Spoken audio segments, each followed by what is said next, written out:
Hey guys, and welcome to a new video. So as you can see, today I'm going to be talking about Amiga. In particular, I'm going to be talking about the Amiga Seamaster. And just to be a little bit unusual, a little bit different, I'm going to talk about a Quartz Amiga Seamaster. Now, you don't see many of these around these days, of course, because as most of you all know, Amiga don't actually make a Seamaster in Quartz anymore. They stopped making those a good few years ago now, I think around 2011, 2012, when this particular model, this is the last of the Quartz models, they stopped making the Quartz. I'm not entirely sure why. I think it's because they just wanted to focus, obviously, on the automatic movements. They'd got quite heavily into in-house. They'd gone for the 8500 generic movements that they're into now, and I think they just moved away from the ETA side of things altogether, and the ETA Quartz was obviously the Quartz of choice for these models. Before I go ahead, quick wristwatch check. This is today I'm wearing my Rolex BLNR Batgirl Bruce Wayne, but I will be taking that off shortly because I want to show you this watch on the wrist. Now this is model reference 2223.80. As I said earlier, it's a 36mm watch. Now I did a video just recently on the three sizes of, or three common sizes of watches, the 36, the 41, and of course the 45. I made it, whether it was unconventional or not to say this, but I made the comment that I thought the 36mm size was, for a gentleman's wrist rather than a big sporty tough guy kind of watch. This is definitely a subtle, more svelte, more refined and gentlemanly size, I think, for a guy. I've had a few comments in a previous video from people saying, 36mm is too small. I've had comments from other people telling me that 36mm is the perfect man size watch. So yeah, look, there's obviously a paradox out there. There's obviously some polarized opinions on 36mm. My view on 36mm is that, yeah, look, it's a terrific size for any man's size, wrist size, provided it's part of a balanced collection, is all I can say. I think 36mm belongs in a collection of watches.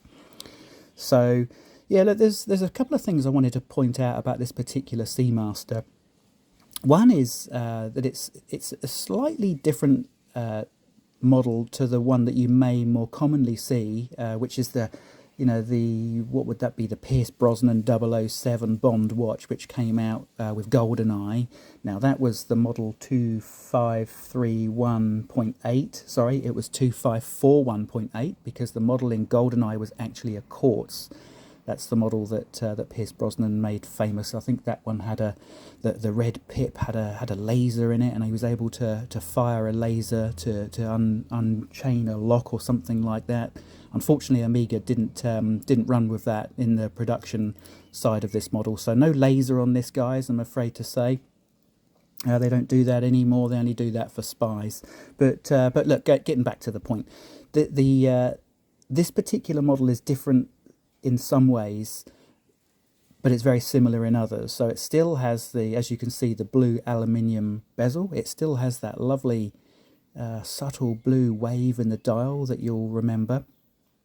But the subtle differences with this one are that on the face there, you can see the word Seamaster is actually written in red text. That's just a little addition that they made for this model when it was released in 2005. When, of course, Daniel Craig took over the Bond character, did a fantastic job there in Casino Royale, and the larger 41mm version of this watch was worn by Daniel Craig in Casino Royale.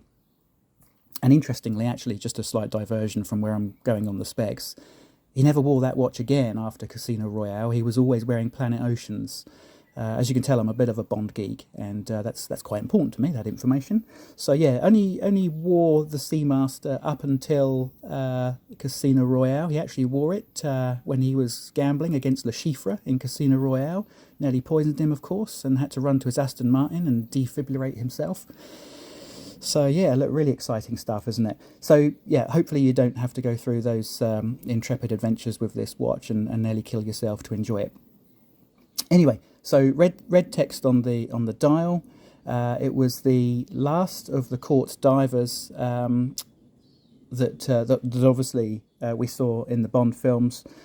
It was also the last of the divers that we saw with this subtle wave dial. The next generation of Seamasters, which came out I think in 2012. Interestingly, Omega decided to go for kind of a plain lacquered dial. Now I have owned that watch in the past. It's a lovely, lovely watch. It really is beautiful. But I think it lost a lot of personality, as you can see.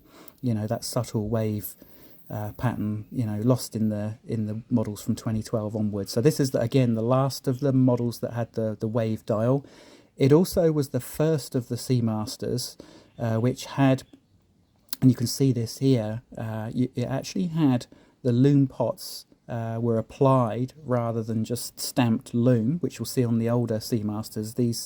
These particular references had lovely applied indices there, and there is an awful lot of loom in this, guys. I mean, this particular model dates back to 2008. This particular one I have in my hand here, that it's been worn hard. I bought this about 3 years ago, used with no box and papers, and I don't usually buy watches that don't have box and papers, but on this occasion, I liked the watch, I liked the trader, and so I went for it. And I changed the battery on this about 3 or 4 months ago, and prior to that the battery had been running for about 3 years with no issues. So as you can see, it's got the classic 5-link Omega bracelet. On this particular model, it's worn because it's been so heavily worn, and also it's never really been heavily polished. What you'll see here is that all of the 5 links on that bracelet are pretty much all worn, if you like, in terms of the finish. To a uniform matte finish. On a well polished or unused bracelet, these finer links here will actually have a bright polish, and that contrasts really well, I think, with the brushed finish on the 3 larger links. So there's a little bit of wear on this, which I really like. I think it gives it a bit of character. This has also got the clasp, you know, that lovely clasp that Omega made on these references. Which, as you can see, if I try and show you there, lovely flat clasp there. You know, the top of the clasp sits flush with the top of the links, so you don't get any protrusion up here. So this sits really nice and flat on the wrist. You can see here there's some lovely scratches on this. Look at the character in this clasp. Lovely scratch. I know some of you are going to go nuts looking at these scratches, but I love that. This is actually quite a recent scratch here, set of scratches. That's more of a cluster. I think we can officially call that a cluster of scratches on the clasp there. That was actually done quite recently in a swimming pool in Fiji. So hey, look, these scratches all have a memory. That's a holiday scratch from swimming. That'll teach me to wear an Omega clasp into a kid's swimming pool when I'm swimming with my kids. Maybe I should have put it on a rubber strap or something like that. Anyway, I wanted to show you this watch, and really more than anything, I just wanted to show you also what it looks like on the wrist. So here we go. So as I've said before, I've got a 7.25-inch wrist, which is pretty average, I guess, for a guy. Look at that. I think that looks great. I mean, the more I look at this, guys, every time I look at this 36mm on my wrist, I think, oh, what a lovely size that is. I mean, it's no coincidence that it was only really up until about the 90s when this particular kind of size of watch became unfashionable in favour for the big, large, dirty, 41, 42, 45mm watches. And then it got really obscene, didn't it? And everybody was walking around with 45mm watches on for a while, and yeah, I just think we're probably toning that down again now. I think life seems to be settling in the watch world at about 39 to 41mm. This is still on the small side, of course, but look, guys, I think that's for a 7.25-inch wrist. Don't let anybody tell you that 36mm is a feminine size or a woman's watch. I think they've just got some insecurities that they haven't shared with you yet, if I'm honest with you, because I think this is a beautiful size. Look at that clasp. This is... the great thing also that I love about this is the fact that it's an 18mm lug width here. Standard size usually would be 20mm or 22. Most Omegas now, annoyingly, are 21 on the Seamaster, I think. But this bracelet doesn't taper, so it's still 18mm round at the clasp, which, in some respects gives the bracelet still quite a nice beefy appearance. I'll just get my GMT Master 2 back over here. So the GMT Master 2, let's just show you both the faces together first. You can see, you can see here that the 36mm is, you know, quite a decent size smaller than the 40mm. This is a 40mm Rolex here, but and this is a 20mm lug width on the Rolex and 18 on the Seamaster. So already we've lost 2mm on the bracelet width here. But if you come back to the underside, they're actually the same again. I'll try and get you a good shot of that. Look, they're both 18mm at the clasp, and that's why I know the 5-link bracelet gets a bit of a rough ride with a lot of watch aficionados these days, but I actually think that this untapered bracelet is part of what makes the Seamaster what it is. I know a lot of people have said, oh, I'd really love to see Omega put the Seamaster on a tapering bracelet, and honestly I disagree. I actually think it looks great on this parallel bracelet that goes all the way around. I think it just adds a nice little bit of individuality and character to this model overall. So just to summarise, guys, great watch, 36mm, great size. I love the fact that this has got quite a, I guess, a neo-vintage look about it. It's got a lot of wear and tear on it now. The bezel is actually in pretty good shape for a watch that's been on someone's wrist since 2008. It's in pretty good shape. The lume still shines like a lighthouse, trust me. It's accurate. The battery only needs to be replaced every 3 or 4 years. Very accurate. It also has a jumping hour hand, and I must show you this because I think this is a great addition to this watch. So if I'm traveling, rather than wearing my, you know, $20,000 GMT Master 2, I could pick this up and I can travel with this, no problem at all, because all I have to do is pull the crown out one, and I've got sorry, I'll pull it out two. Let me just get this right. There you go. Pull it out one, and I've got a jumping out. So I pulled it out two by accident. I've got a jumping hour hand, guys. I mean, this is your GMT function right here, nice and easy.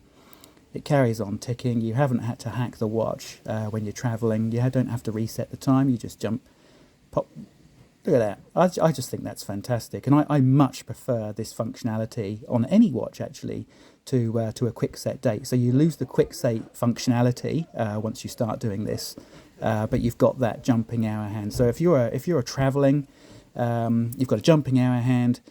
You've got a very, very accurate movement in the quartz. You don't have to worry about the accuracy. It's very cheap to service. And just lastly, guys, and this is my final point, and this is one of the reasons I wanted to make this video, is why the heck did Omega stop making quartz Seamasters? I just think they're phenomenal. I love them. I just think it's a great addition to a collection. You can buy them used very, very reasonably. They're about 30 to 40% cheaper than the automatic alternative or the automatic counterpart to this watch. I think, guys, if Omega don't want to re-release these in the quartz, go and get yourself a used one for, you know, what is actually a really, really reasonable price these days on the used market. And Omega, if any of you guys at Omega are watching this video, please re-release the Seamaster with a quartz movement. You know you can do it. You know Swatch. You know you guys can make that happen, and I'd love to see it. So you guys, let me know what you think in the comments. If you like this video and you like the style, please, please, please subscribe. It makes such a massive difference to the exposure for the channel, and getting more people on board is really going to encourage me to keep making videos like this. So thanks to all of those of you who have subscribed already. Please, if anybody hasn't and keeps watching but hasn't subscribed, please subscribe. And I will be making more videos like this very soon. Thanks, guys.